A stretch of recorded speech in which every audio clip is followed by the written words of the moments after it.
Corona महामारी सध्या सगळ्या जगात झपाट्याने पसरत आहे आणि जनतेमध्ये एक भीतीचं वातावरण निर्माण झालं, चिंतेचं वातावरण निर्माण झालं. पण भिण्यासारखं काहीच नाही आहे. मी तुम्हाला असा उपाय सांगणार आहे ज्यामुळे तुम्ही स्वतःचा उपचार स्वतः करू शकता, कोरोनापासून बचावही करू शकता. कोरोना असो, स्वाईन फ्लू असो किंवा डेंग्यू असो किंवा इतर बिमाऱ्या, हे आपल्याला का होतात?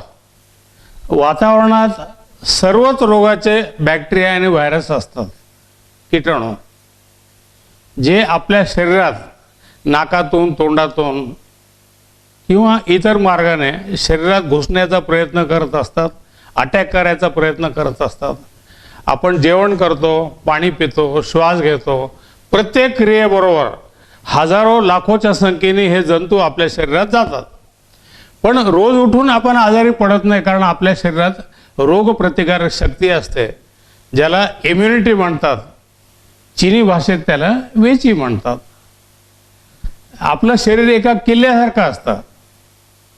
शत्रूची संख्या जास्त असेल आणि किल्ल्यात सैनिक कमी असतील तर किल्ल्याचा पाडा होईल, शत्रू कब्जा करेल किल्ल्यावर.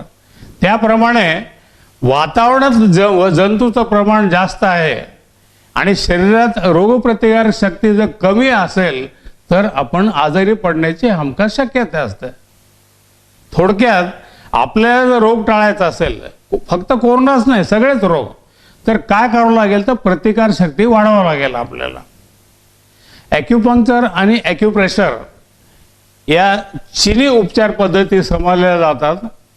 परंतु मी स्वतः चीनमध्ये माझ्या इंटरव्ह्यूमध्ये असा दावा केला आहे की या भारतीय उपचार पद्धती आहेत. चीनने याचा प्रसार केला म्हणून त्याला चीनी म्हणतो आपण, पण हे भारतीय उपचार पद्धती आहेत. याच्यामध्ये कुठल्याही औषधाचा आपण वापर करत नाही. ॲक्युपंक्चरमध्ये ठराविक पॉईंटला छोट्या छोट्या सुयाच्या सहाय्याने आपण पंक्चर करतो, प्रिक करतो. ॲक्युप्रेशरमध्ये आपण त्या पॉईंटला, बिंदूला दाबतो. उदाहरणार्थ इथं पॉईंट असेल तर आपण त्याला असं दाबणार किंवा आपण त्याला असं क्लॉकवाईज स्टिम्युलेट करणार किंवा पेन किंवा पेन्सिलने आपण त्या बिंदूला असं उत्तेजित करू शकतो.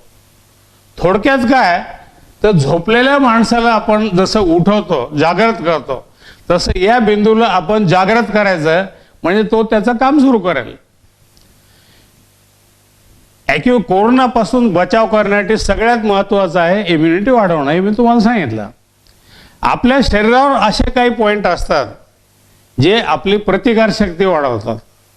प्रतिकारशक्ती वाढवायची असेल तर सगळ्यात चांगला पॉईंट जो आहे आपला मानेवर, मानेच्या मागे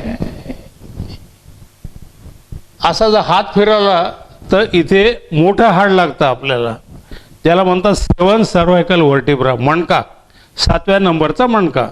त्याच्या खालच्या खड्ड्यात हा पॉईंट आहे. याचं नाव आहे डाझवी DU14. हा प्रतिकारशक्ती वाढवणारा सगळ्यात चांगला पॉईंट आहे. याला आम्ही ॲक्युपंक्चरचा अँटीबायोटिक पॉईंट म्हणतो. जे लोक लठ्ठ असतील त्यांना कदाचित हा मणका लागणारच नाही, कोणते झाडं लागणार नाहीत. तर अशा केसेसमध्ये ही जी हेअरलाईन आहे, इथून 4 पॉईंट खाली, 4 बोट खाली हा पॉईंट येतो, DU14. दुसरा महत्त्वाचा पॉईंट आहे LI11, जो आपल्या कोपरावर असतो. आपला कोपरा जर असा 90 डिग्री मुडपला तर ही जी क्रीज आहे, एल्बो क्रीज ज्याला आपण म्हणतो, याचं बाहेरचं टोक हा बिंदू LI11. त्याच्यानंतर तिसरा बिंदू हा स्टमक 36, झुजानली पॉईंट. गुडघ्याच्या वाटेच्या खाली हे 2 जे खड्डे द्यायला आपण गुडघ्याचा डोळा म्हणतो, नी आय. बाहेरची नी आय जी आहे तिथून 4 बोट खाली आणि या हाडापासून 1 बोट बाहेर, इथून 1 बोट बाहेर, 1 बोट अंतर बाहेर आणि इथून 4 बोट अंतर खाली.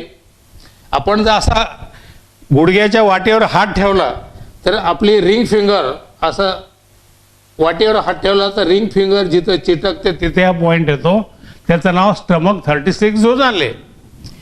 चौथा पॉईंट स्प्लीन 6 हा पॉइंट आपल्या पायाचा जो मधला घोटा आहे, ज्याला इंग्रजीत आम्ही मेडियल मॅल्युलस म्हणतो, त्या घोट्यापासून 4 बोट वर, आतला घोटा इथून 4 बोट वर याच्या मधोमध हा पॉइंट स्प्लीन 6.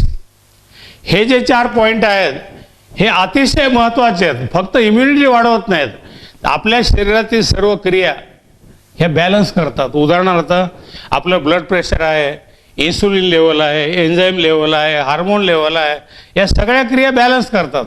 म्हणजे ब्लड प्रेशर कमी असेल तर याच्याने वाढेल, आणि जास्त असेल तर कमी होईल. ब्लड शुगर कमी असेल तर वाढेल, जास्त असेल तर कमी होईल. थायरॉईडला सुद्धा हे कामाला येतात. तर हे 4 पॉईंट आपण रेग्युलर करा, हे खूप महत्त्वाचे पॉईंट आहे. याच्या व्यतिरिक्त प्रतिकारशक्ती वाढवणारा दुसरा पॉईंट हा LI4 पॉईंट. आपल्या हातावर अंगठा आणि बाजूचं बोट एकमेकाला जोडल्यानंतर हा जो उंच ओटा दिसतो याचा टॉप हा पॉईंट LI4 पॉईंट, हेगू पॉईंट. याला ॲक्युप्रेशर केल्याने प्रतिकारशक्ती वाढते, तसंच लंगमधली ऊर्जा वाढते. त्याशिवाय हा पॉईंट हा पेनकिलर पॉईंट आहे, वेदनानाशक पॉईंट आहे. आपल्या शरीरात कुठे दुखत असेल, डोकं दुखतंय, अंग दुखतं, कुठेही दुखतं, याच्यावरच आपण असं ॲक्युप्रेशर केलं अर्धा ते 1 मिनिट तर तुमचं जे काही दुखणं ते पळून जाईल. फार महत्त्वाचा पॉईंट आहे LI4. त्याच्यानंतर दुसरा पॉईंट इम्युनिटीचा, आपल्या बेंबीपासून 2 बोट खाली रेंज 6 पॉईंट ची हाय. हे बेंबीपासून 2 बोट खाली हा ची हाय पॉईंट. ची म्हणजे ऊर्जा आणि हाय म्हणजे समुद्र. हा जो पॉईंट आहे हा ऊर्जेचा समुद्र आहे. म्हणजे हा आपल्याला शक्ती देणारा पॉईंट, इम्युनिटी वाढवतो आणि शक्ती पण देतो. महत्त्वाचा पॉईंट आहे. कोरोनाचा जो व्हायरस असतो, जो जंतू असतो, हा मेन आपल्या फुफ्फुसावर, आपल्या लंगवर अटॅक करत असतो आणि लंग डॅमेज होण्याची, लंगचं फायब्रोसिस होण्याची खूप भीती असते. लंगचं फायब्रोसिस झालं तर श्वास घ्यायला त्रास होतो, कारण लंगची आपल्या फुफ्फुसाची क्षमता कमी होते आणि मग पेशंटला हॉस्पिटलमध्ये ॲडमिट करून ऑक्सिजन दिलं जातं. हे टाळायचं असेल आपल्याला तर लंगची ऊर्जा वाढवावं लागेल. लंगची ऊर्जा वाढवण्यासाठी 2 महत्त्वाचे पॉईंट तुम्हाला दाखवतो. एक पॉईंट आहे लंग 9, जो आपल्या मनगटावर, ही मनगटाची जी रेषा आहे, रिस्ट ग्रीज, याचं बाहेरचं म्हणजे अंगठ्याकडचं टोक, याचं नाव आहे लंग 9.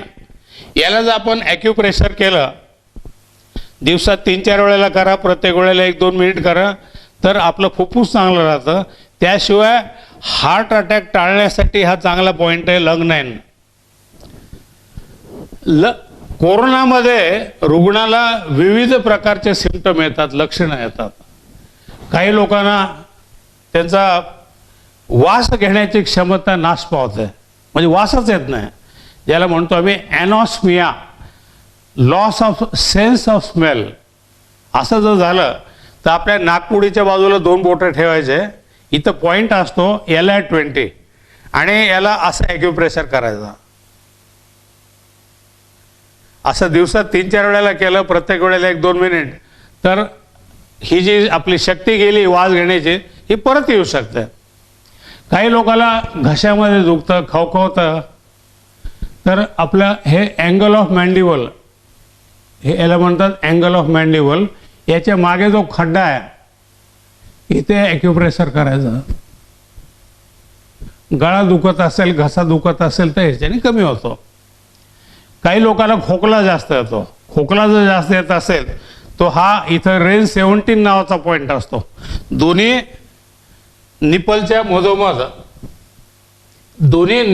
मधोमध हा रेंज 17 पॉईंट हा लंग्ससाठी खूप चांगला पॉईंट आहे.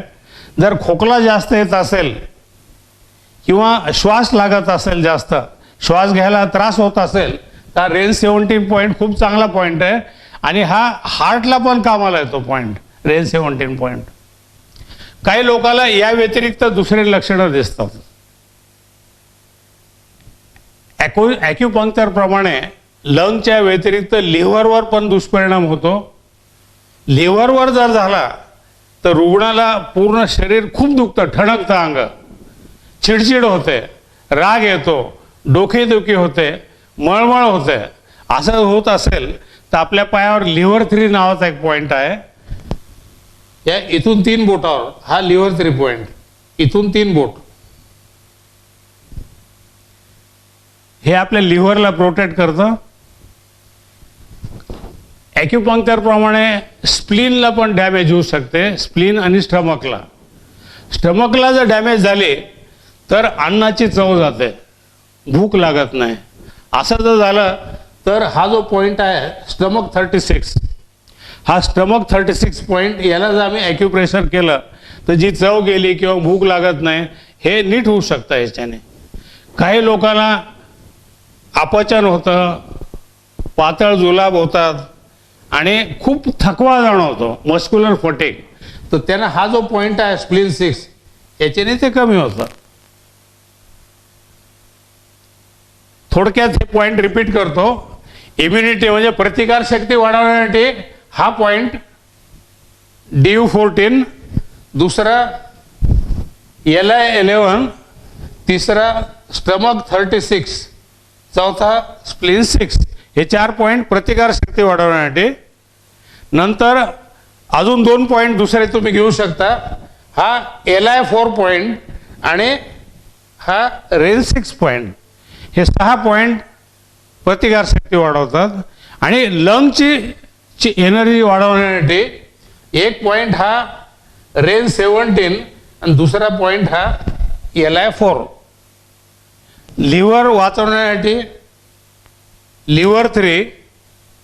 आणि जर हे 2 पॉइंट जे आपल्याला भूक गेली किंवा अन्नाची चव येत नाही किंवा पातळ जुलाब होतात, अपचन होतात, तर हे 2 पॉइंट स्टमक 36 आणि स्प्लीन 6. मी हे जे पॉइंट सांगितले या सगळ्या पॉइंटला, या बिंदूंना दिवसात 2, 3, 4 वेळेला प्रत्येक वेळी 1 ते 2 मिनिटं ॲक्युप्रेशर करायचा. सध्या नाहीतरी कोरोनामुळे तुम्हाला काही काम नाही, भरपूर वेळ तुम्ही देऊ शकता. आणि जास्त वेळ केला तर जास्त फायदा होईल, याचा साईड इफेक्ट काही नाही. आणि तुम्हाला अजून चांगला फायदा व्हायचा असेल तर बाजारातून पेपर टेप आणायचा, याचा तुकडा कापायचा आणि पेपर टेपवर ज्वारीचे किंवा मुगाचे 2 दाणे चिटकवायचे. आणि सकाळी स्नान केल्यानंतर जो कोण पॉइंट असेल, समजा हा पॉइंट आहे, या पॉइंटला हे चिटकून टाकायचं असं. आणि त्याच्यावरून ॲक्युप्रेशर करत राहायचं. आपण ॲक्युप्रेशर नाही केलं तर हे जे आपण दाणे चिटकवले ते त्या पॉइंटला उत्तेजित करत राहतात, ह्याचा फायदा अजून चांगला होतो. तर मित्रहो, मी तुम्हाला आता जे जे काही सांगितलं हे तुम्ही घरच्या घरी करू शकता. खर्च काहीच नाही, म्हणजे एकदम फुकट, साईड इफेक्ट काही नाही. मग इतकी चांगली पद्धत जर आपल्याला घरच्या घरी करता येत असेल तर आपण ती का करू नये, हे अवश्य करा. माझी विनंती आहे की चिंतामुक्त व्हा, रोजच्या रोज ॲक्युप्रेशर करा. ॲक्युप्रेशरच्या व्यतिरिक्त तुम्ही सोशल डिस्टन्सिंग पाळणे, म्हणजे कमीत कमी दुसऱ्यापासून 6 फूट अंतर ठेवणे, मास्क वापरणे, जलनीती करणे, वाफ घेणे, आयुर्वेदिक काढा घेणे, हे पण करा. हे सर्वच उपचार हे फुकट आहेत, घरच्या घरी आहेत, तुम्ही स्वतः करू शकता, काही साईड इफेक्ट नाही. मग हे का करू नये, हे अवश्य करा. जय हिंद.